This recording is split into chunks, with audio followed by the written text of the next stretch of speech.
Most people think that you need to have a fancy office, a team, and expensive software in order to start, run, build a six-figure business. Well, let me tell you straight up, those people telling you that are completely wrong. I built a $200,000 a year business with nothing but my phone and my laptop. And in this video, I'm going to show you exactly how it's done. There's no complicated software or setup or anything like that. And there's no unnecessary hustle. Just a straight up, repeatable system that you can implement into any business that just works on autopilot. So if you want to learn how to do that, keep watching because I'm going to run you through it right now. All right, I got an absolute knockout video for you guys today. This is all about how you can build a sales system that's going to bring in some serious cash for you. And it all starts with creating a seamless booking system. Now, you want to set up a booking system with a tool like Calendly or Schedule Once.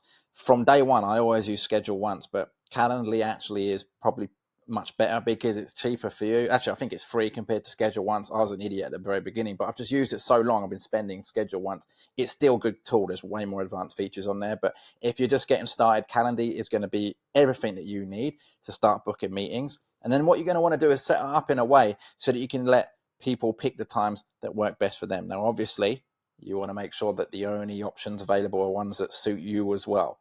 So the way I do it is I never have meetings on Mondays. Mondays is my day to just fix things in my business, put out fires, do admin work. CEO Mondays, I call it. Tuesday to Friday, people can book in times, and I've got certain times throughout that week where I just block out where they can't book. So you got to do it that makes sense for you, and of course, allow it so that people can book times that make sense for them. And then once they book those times in, they get automatic reminders. You can set this up on Calendly or Schedule Once, whichever one you are using. And as well as that, you can send out reminders using your own email marketing software that you're using. I use ConvertKit. I used to use ActiveCampaign, which is an excellent CRM. It just became a lot more expensive for me to use. ConvertKit is more affordable. You can send out emails based on people booking calls and what they fill out in the form. So that's another one. If you can create a form when people fill out the booking system, you can actually pre-qualify them. So you know not to waste your time booking or jumping on the call for the people that book, right? I get a lot of people, sometimes they'll book in my calendar, they're just not qualified. And I know that based on the form. So the answer that they put in the form, you can actually track that, you can segment things, and then you can send out emails depending on what those answers are. This is where it all begins, from your booking system, okay? Calendly, Schedule Once, sync it all up to your Google Calendar. If you're not using a Google Calendar or some kind of calendar system, then what are you doing? Like, this isn't even a video for you. You need to go watch a YouTube video on just how to organize your life and your time, man. For real, so many people don't even know how to use your Google Calendar and they wonder why they're not making money. It's because you're not even tracking your time. You don't even have any organization in your life. How do you think money's going to be organized enough to even be attracted to you in the first place? Get your Google Calendar, get your time right, manage your time, and then set up a booking system. Once this is ready to go, next step, drive traffic to it. Once you set up your Calendly, you can get a link, you can embed it on your website if you want. You can send people to a landing page on your website with the Calendly or the booking system embedded into the page. Same thing for Schedule Once or any other booking system. You can do it that way, or typically you can also just get a link and you can copy the link, paste it into the URL, and then press enter like you would, and it will just pop up with that. I prefer to put it onto a landing page for one reason only, which is that you can track hits on that landing page, and then you can start retargeting people on your website, on your landing page. So that's the way I would do it. Some people don't want to do it that way, that's fine. But either way, you want to send traffic to the booking link so people can book calls. And you do that in a variety of different ways. One way is to post content. Depending on where you're posting content, doesn't really matter, but you want to make sure that you have calls to actions either in the content itself or in the captions that send people to your booking link so that they can speak with you directly. All right, so that's one way of doing it. The other way of doing it is by running ads.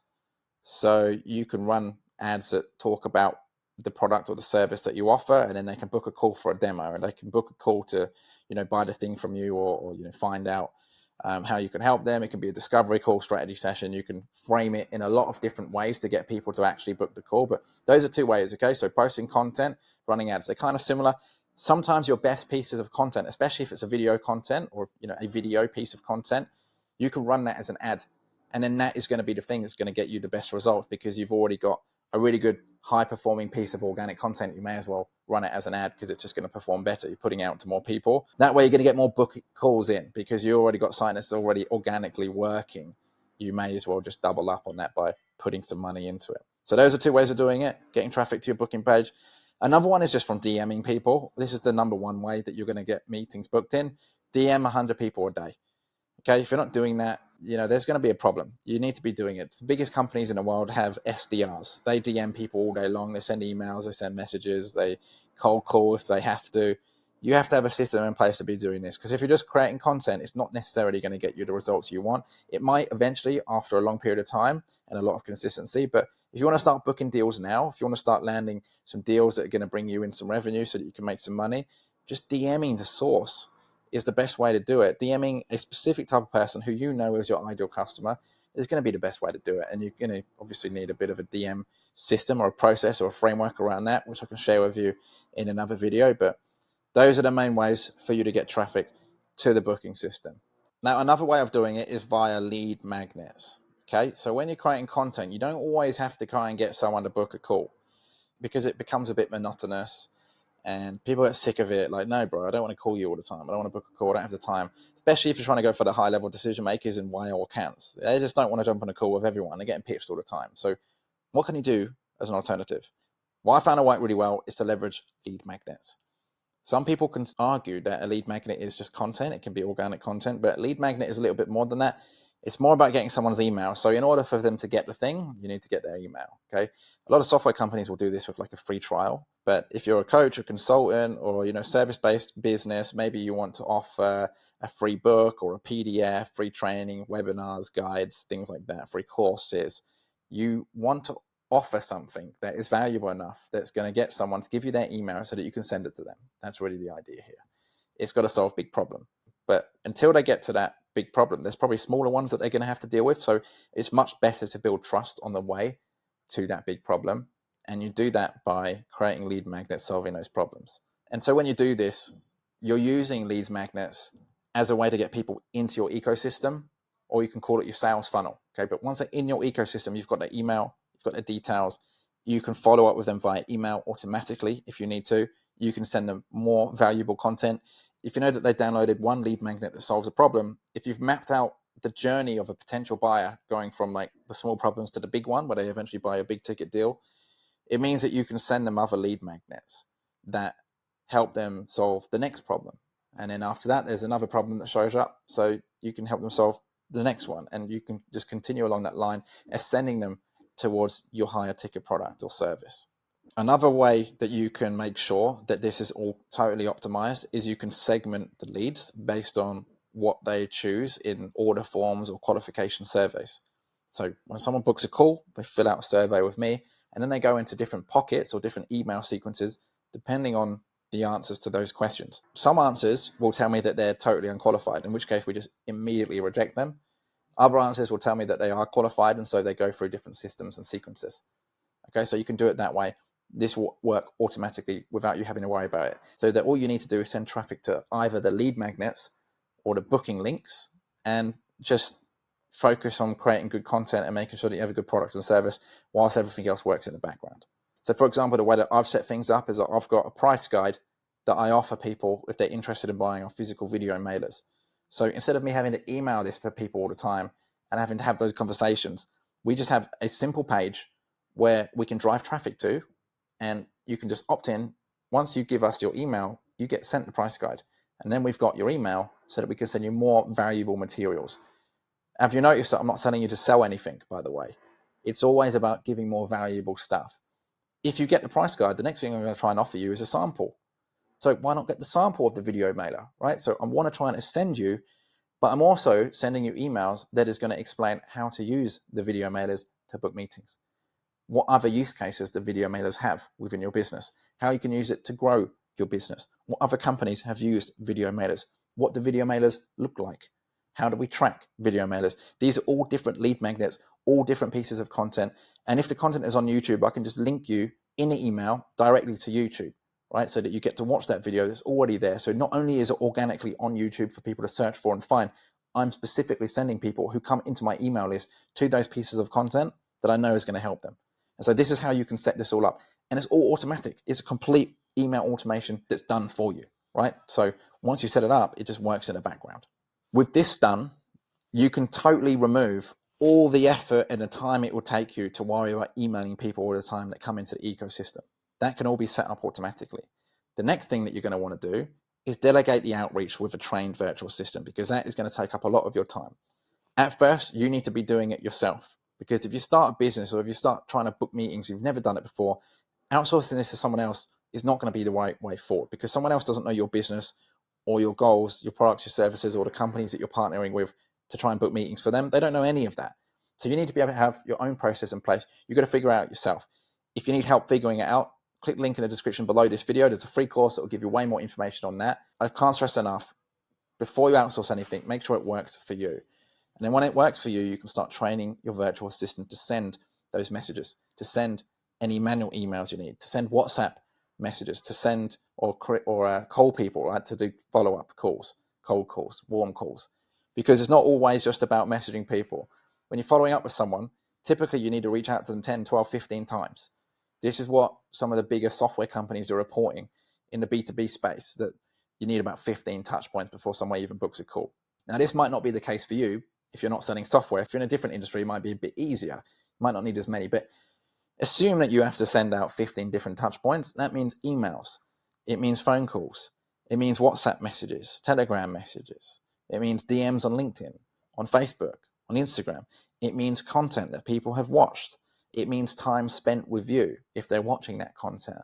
So you have to think about all of that when you're delegating this out to a VA, because you don't have any of these things in place or any of these systems, then it's going to be a huge ask for you just to outsource this to someone else and get them to do it.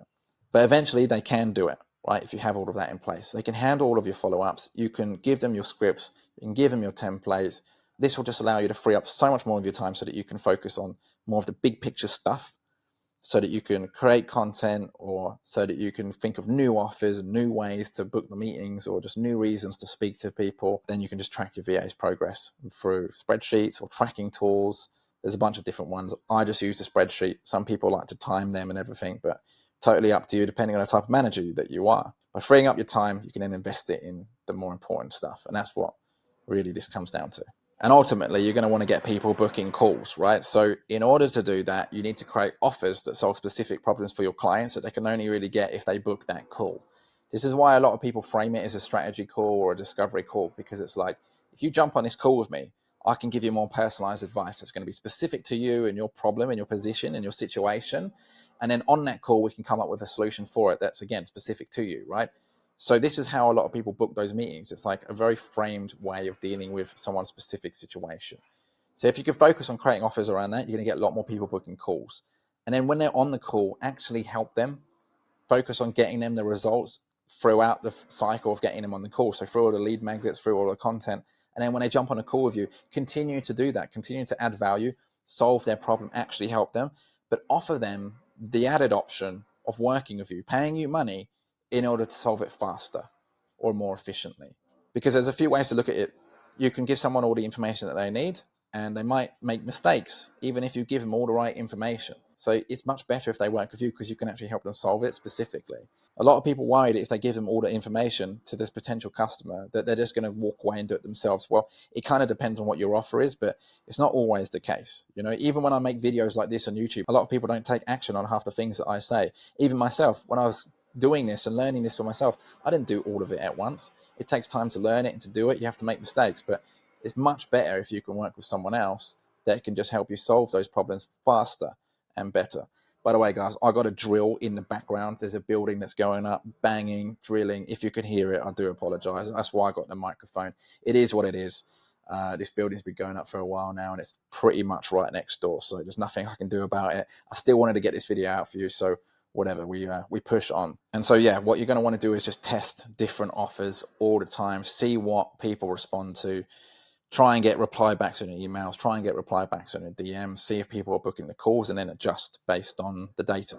Now, I use LinkedIn and YouTube to generate leads. I found that they are just the best options in the B2B space, in the high ticket space, because everyone goes on YouTube to find answers to their problems. LinkedIn is another kind of platform that's a bit funny. There is a lot of people on there that use it for like self-inflating their ego, and they post content about themselves and their business for the intention of getting business. But I don't think a lot of people actually consume that much content on there, or really like DMing people who they're not even trying to sell to. So I think YouTube, is definitely the best option to try and build trust with people, show that you're an authority. LinkedIn, of course, you don't want to just totally ignore it, but focus on the 80-20 rule when you're creating content. And in my experience, that is by creating video content. What is the 80-20 rule? It basically means that 80% of the results comes from 20% of the effort. And so video I found to be the highest leverage, because you can create one video, you upload it onto YouTube, you can then upload it straight onto LinkedIn, you can turn it into lots of clips. That video, when it's on YouTube, will stay there for years and years and years, as long as you don't take it down, constantly generating views, especially if you make a good video about something that is just timeless. As long as your content is solving problems, you're going to attract people to you, because that's typically what people go on YouTube for, is either entertainment or trying to solve a problem. Of course, with LinkedIn, you can connect directly to those decision makers. And then once they're in your network, you post content, they see it. Maybe they get directed to your YouTube videos, because each time you post content, you can add a comment, which sends them to the longer form video. And it's just a self-fulfilling cycle. I call this a video flywheel, right? Because you're creating video content. There's comments sending people to more video content. They're opting in to lead magnets. They're going into your email ecosystem. You're sending them emails. They're sending them to more content. It's just like self-fulfilling, right? It just keeps going and going. And that's really how it should be set up. And the best part about this is you can automate the entire thing, so that all you have to really focus on is the high ticket stuff, getting the deals booked, speaking to people, networking with them, socializing, thinking of new offers, and just like being the visionary of this entire process. And that's, where I get the most excited, because you don't have to be drained doing the same thing day in and day out. Half of this stuff could be automated with the right software, the right processes, including the qualification of the leads, because you can automate almost everything. You can automate the qualification of the leads and the notifications that you get. So whenever someone opts into one of my lead magnets, I get a notification on Slack that tells me that we've got a new lead. This is their name, this is their email. So I can see the results all the time just piling in. Same if someone buys something, I can see exactly what they bought, how much it's for. It goes into my Slack. It's the same case when someone books a call. If they book a call, they fill in a survey, I get that survey sent to me on Slack. I get the meeting time sent to me on Slack. Everything is basically for me done through Slack. My entire team's on Slack, everything, right? So I have a specific channel just for those notifications to come in, so that I can see it, and my sales team or my growth team can see it.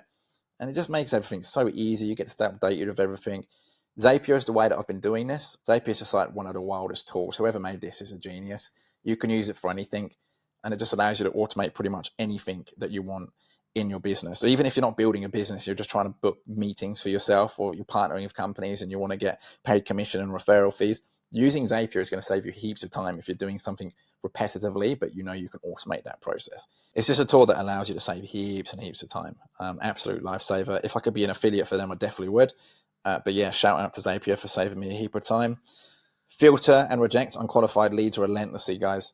When I first started my business, I was jumping on calls with everyone, and although that's kind of a good idea when you're just starting out, because you need to get the experience and everything, over time, once you've got enough experience, it's far better just to disqualify people and just not go on calls and waste your time. Much better to be using that time for a more high value task or activity than speaking with someone that is totally unqualified, because you're just going to jump on a call and you're going to know that they're unqualified, and you're going to be polite about it, and you probably don't want to end it, but you do. You have to end it because you're wasting your time. There's no need to have them on the call. So just be relentless about it. Be relentless about your time. Ideally, you're booking a heap of meetings each day anyway, so you can disqualify a bunch of them. And then, make sure you've got some kind of follow-up process in place for the people that book calls, so that they get reminders. And also for people that you had a call with but did not close. So you've got some kind of follow-up process there. This way, you're going to be on top of things over the long term, so that you can get deals. Because typically things, these deals come in on the long term on the back end. You're not always going to get someone booking a call and buying instantly, especially with a high ticket product. So that's why you have to automate all of this stuff in the background, have content going left, right, and center, and just having that self-fulfilling cycle. But if you do finally land a high ticket appointment and it's with your ideal dream customer, you need to know with confidence that you're going to be able to close that deal. And how do you do that? With a strong sales script. I have used a sales script from day one. I'm always improving it, always reiterating it based on the experience that I have with each call, based on the questions that I get, based on the objections that I have to handle. And so I use that script as a guide to my sales conversations. Now, I don't do what a lot of other gurus will teach you, which is just to read it script by script like a robot, because that's not going to allow you to get the sale. You still have to be a human on the call. You have to help someone on the sales call, and everyone is unique and different. So this is something that you just have to learn with time. But if you are booking the meetings, you're going to be able to get that experience fast, and you're going to be able to close those deals if you're using the right script. Focus on solving problems, building trust with that person, and not worrying too much if you don't close the deal, because they might always come back in the future. Sometimes it's just not the right time. So never rush someone to buy. Obviously, if you know you can help them and they're qualified and everything, don't be afraid to push them a little bit, but don't put on too much sales pressure, because a lot of people don't like salespeople, and I totally get it. When I book a call with someone, I typically want them to help me out. I want to find some information. I don't always want to buy there and then, but I might come back later. So build trust on the call, help people solve problems. You're going to leave in good faith either way. So it doesn't matter too much. Now, I know you want to win those deals though. So when you do approach these conversations, come in with confidence, but not just confidence, abundance. I learned this back in the day when I was a young man and I was, trying to meet girls and go on lots of dates and things like that. What I realized is that if you go and speak to a girl from a position of not having any other women around you, they're going to smell that on you. They can sense the energy.